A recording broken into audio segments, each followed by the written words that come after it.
Well, first came in, he looked quite normal, dressed reasonably well. Looked around the shop, and there was a few customers coming and going, and also a supplier.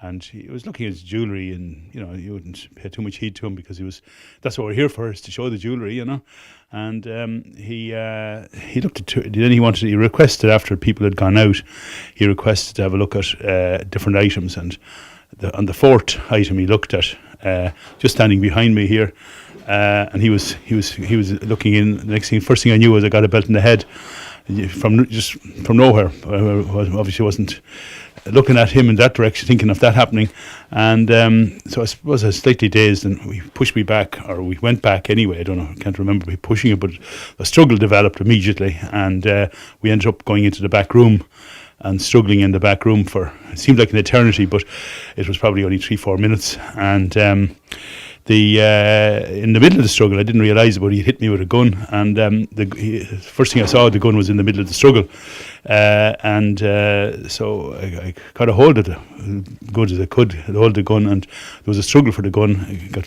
loads of cuts out of the gun, more than anything else as well. Got about 10 belts on the head, and then the gun floated over behind the counter, and at the same time as that happened, my wife next door, she's a flower shop next door, heard the commotion, heard the rurabulia, and she came to the door, and she said, I think was, lock him in. So that seemed like a good idea. And I got a jeweller's hammer, which is not a very heavy hammer, unfortunately. And at that stage, I collected that on the back. And as I went out the door, then he forced his way by my wife and I out the door, and he ran down the street waving the gun in the air. And we didn't see him since. He was in his mid-20s, shaved head. He had a cap on, which I got off and which we held, and he had a big shopping bag which he left behind him. Obviously the shopping bag was to bring away the loot, and so all that was left behind. So there was all his evidence, the fingerprints, we have 4 video cameras in the shop, very good photographs of him, excellent photographs. And how are you feeling since we can see, obviously there's some injuries there? How have you been to yourself? Probably more alert than ever. I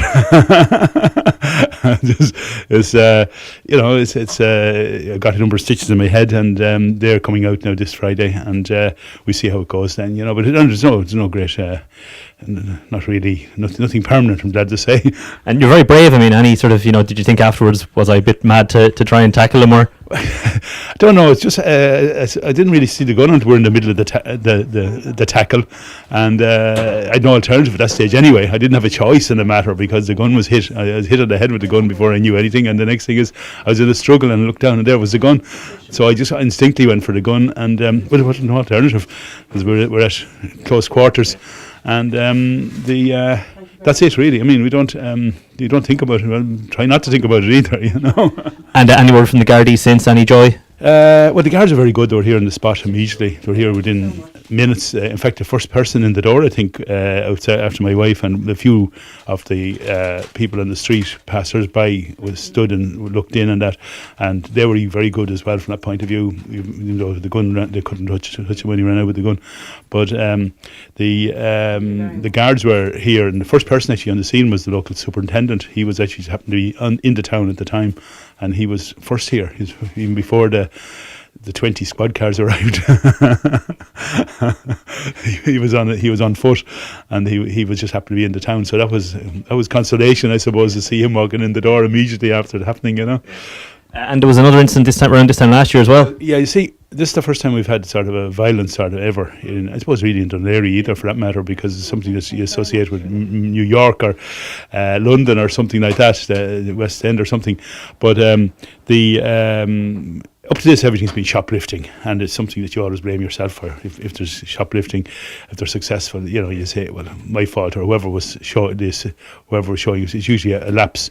And I wouldn't mind, but this time I was very careful and one item at a time, and I was quite conscious of, we observed all the rules and it still didn't work. But at the same time, the worst we ever had in the past was shoplifting. We never had anything like this. And we're here nearly 30 years. and we never had an incident like this. And I don't think there's been an incident like this really around Dún Laoghaire, because it's fairly peaceful. You know, I mean, we're one of the smallest percentages of crime in the full of the Dublin, Greater Dublin area. Is in Dún Laoghaire is one of the most, from that point of view. But he was not a local, and he came out from the city. He didn't come. He was a loner by the looks of it, and he came from the city. He was based in the city, not. But it was very unusual for around here, because the crime around here is basically shoplifting. And I mean, you know, you take measures, and I think we're fairly as soundproof as you can be on shoplifting. But we weren't expecting a gun. But it hasn't put you off anyway. You're clearly not concerned. No. I've been through tougher. That's brilliant. Thanks, William Brazel. Thank you.